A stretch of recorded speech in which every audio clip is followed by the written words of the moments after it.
Hola hermanos de Cursillos de Cristiandad, en especial de todas las escuelas de nuestra diócesis, de nuestras comunidades, que desean abordar esta última parte de, podríamos decir, de la carpeta que se les sugirió para que en cada comunidad pudieran compartir los temas sugeridos por el secretariado y correspondería en esta última etapa dialogar sobre aquella selección desde los lineamientos básicos oficiales del movimiento de cursillos de Argentina, que corresponden a lineamientos desde el 2018 al 2022. Lineamientos que ya sabemos son tan profundos, tan hondos, tan esenciales,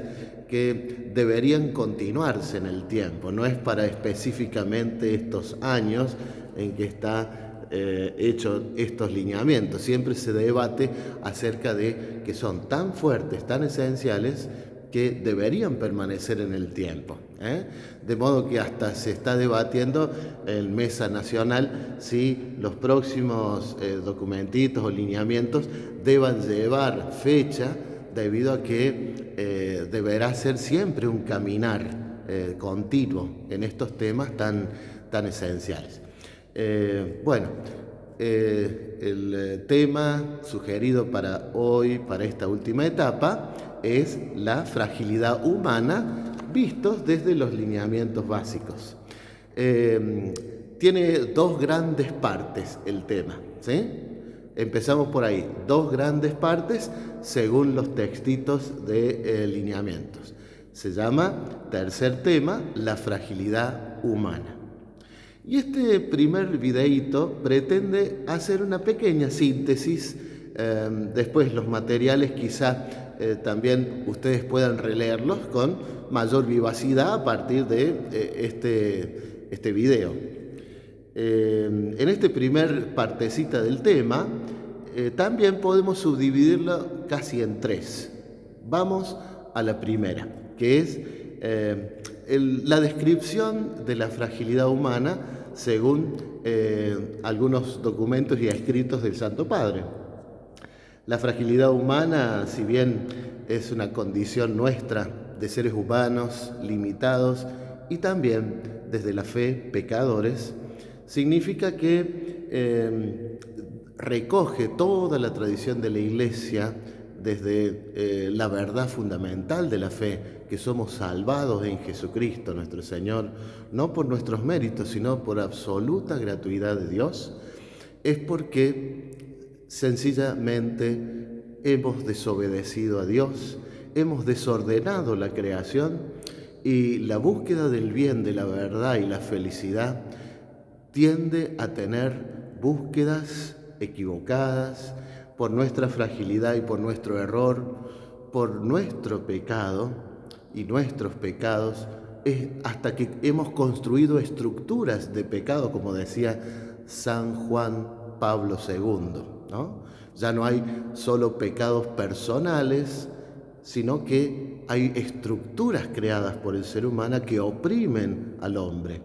En lo cultural, e inclusive en lo religioso, en lo ético, en lo moral, es decir, el condicionamiento y la fragilidad del ser humano ha llevado a que tomemos cada vez más conciencia de justamente las fallas, las fragilidades que tienen las realidades tan trascendentales y básicas para nuestra fe, como lo son la familia y el matrimonio.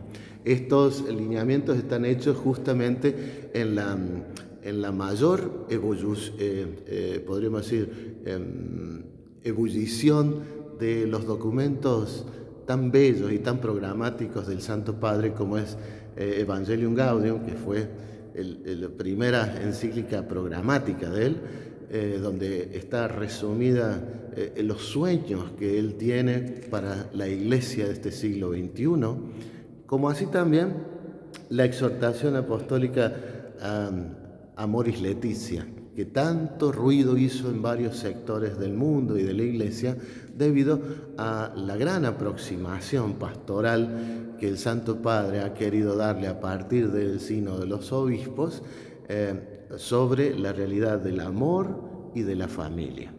Está muy ligado a este tema de la fragilidad. Con esto quiero decirles que por ejemplo, Amoris Laetitia, el Santo Padre, junto a los obispos del mundo, pide, de acuerdo a la voz del Espíritu Santo de esa asamblea sinodal, que acompañemos frente a la fragilidad. Se rescata que la doctrina fundamental y fuerte del santo matrimonio, de la sacramentalidad, ¿verdad? Creo que ustedes en los textos pueden buscarlo rápidamente. Pero vamos a enfocarnos sobre las fragilidades de estos últimos decenios, podríamos decir, y que no podemos escapar a no verlas y no acompañar y a no rescatar en la misericordia como hacía Jesús. Rescato entonces de estos textos del Santo Padre que por ello un pastor no puede sentirse satisfecho solo aplicando las leyes morales a quienes viven en situaciones irregulares, como si fueran piedras que se lanzan sobre ellos en la vida de las personas. Es el caso de los corazones cerrados, que suelen esconderse detrás de las enseñanzas de la Iglesia para sentarse en la cátedra de Moisés y juzgar, a veces con superioridad y superficialidad, los casos difíciles y las familias heridas. Una visión de misericordia realista, como así también de las tentaciones de todo evangelizador en la Iglesia, sobre todo en los pastores, ¿no? Siguen los textos desarrollando esta idea, pero se llega al espíritu de Jesús. ¿Qué haría Jesús? Somos la iglesia de Jesús, somos imagen de Jesús. Entonces, ¿qué haría Jesús? Jesús acompañaría en la misericordia, rescataría las personas, no juzgaría. Y además se puede sacar en concreto como tres pilares podríamos decir, de acción muy sabias a partir de estos textos, ¿no? Para ir resumiendo, podemos decir que es el acompañar, es el discernir y es el integrar. Marco también bíblico en lo que se apoya como punto de partida estos textos son el Génesis capítulo 2 versículo 24, cuando dice: el hombre dejará a su padre y a su madre y se unirá a su mujer y serán una sola carne. Verdad que profundizó y siempre defendió la Iglesia de Jesús, porque es el tesoro más básico de la revelación de Dios. Nuestra realidad, nuestra verdad está allí. Pero también en el mismo texto del libro del Génesis, en el capítulo 4, versículo 9, hay una pregunta que Dios le hace a uno de estos dos hermanos, de los primeros hermanos de la historia de la salvación, Caín y Abel. Dios le pregunta a Caín: ¿y dónde está tu hermano? Entonces, primero podríamos decir está el marco de la fidelidad al plan y al proyecto de Dios. Serán hombre, mujer, dejarán su casa, su madre y serán una sola cosa, ¿no? Bien, ese es el proyecto y la verdad fundamental que Dios nos revela. Pero también, a renglón seguido y a partir de otras situaciones, Dios pregunta: ¿y dónde está tu hermano? Estos son disparadores bíblicos para que, como iglesia, en este caso como movimiento de cursillos, veamos la manera de la aplicación de estos principios extraídos en esos textos que les dejamos para que ustedes los repasen, de acompañar, discernir y integrar al hermano. precisamente a los que están heridos, a los que tienen la fragilidad a cuestas en la relación de los vínculos familiares y matrimoniales, sobre todo en ellos. Y precisamente decimos que el acompañar, y ahí estamos en la tercera partecita de este primer video, acompañar significa participar en los sentimientos de alguien, hacer compañía, es contemplar, conmoverse, detenerse ante cuantas veces sea necesario para aquellos que están heridos, marcados por el dolor, extenuados en el camino. Esto es acompañar, poner la carne, el cuero y el compromiso con el hermano o los hermanos en sus fragilidades. Segundo camino que se extraen de estos textos es, nos dice el Santo Padre, discernir. Discernir es el modo de conocer la voluntad de Dios para cada persona, para la Iglesia y para el mundo, teniendo como referencia última a la persona y el mensaje de Jesús siempre.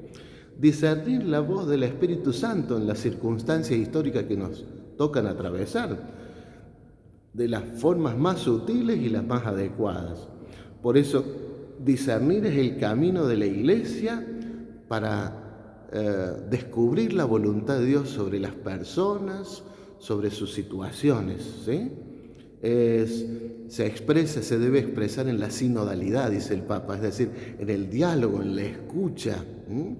Y esto se debe aprender muchísimo. Es un ejercicio que no solamente podemos aplicar en esta situación particular de los heridos, de los frágiles a nivel familiar, en todo sentido.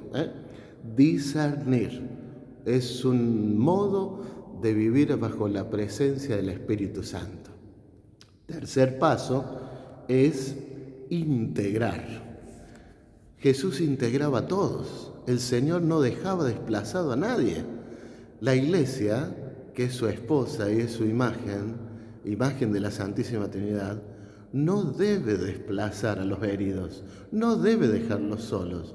Hay muchos modos de reintegrarlos a pesar de su fragilidad matrimonial, sacramental, con todos los límites precisos de la moral y que la sacramentalidad y la ley canónica nos da para vivir bien nuestra fe cristiana, aún con todos esos límites que podamos tener, inclusive en algunos casos, casi siempre, el reservarse la comunión, ya que todavía no podemos vivir en la gracia total de Dios. Aún eso, en la Iglesia hay mucho espacio, hay mucha puerta abierta. Tiene que haber, misericordiosamente, integración. Ese es el marco de estos tres principios que aparecen en esta primer partecita del tema. Se nos está haciendo un poco largo, ¿no? Pero volvemos a decir que desde Cursillo de Cristiandad, esta realidad, expresada en todo esto que dijimos, tiene algunos marcos metodológicos. Es algo medio novedoso para el movimiento poder tener marcos metodológicos acerca de este puntual problema y situación y debilidad que vivimos como sociedad.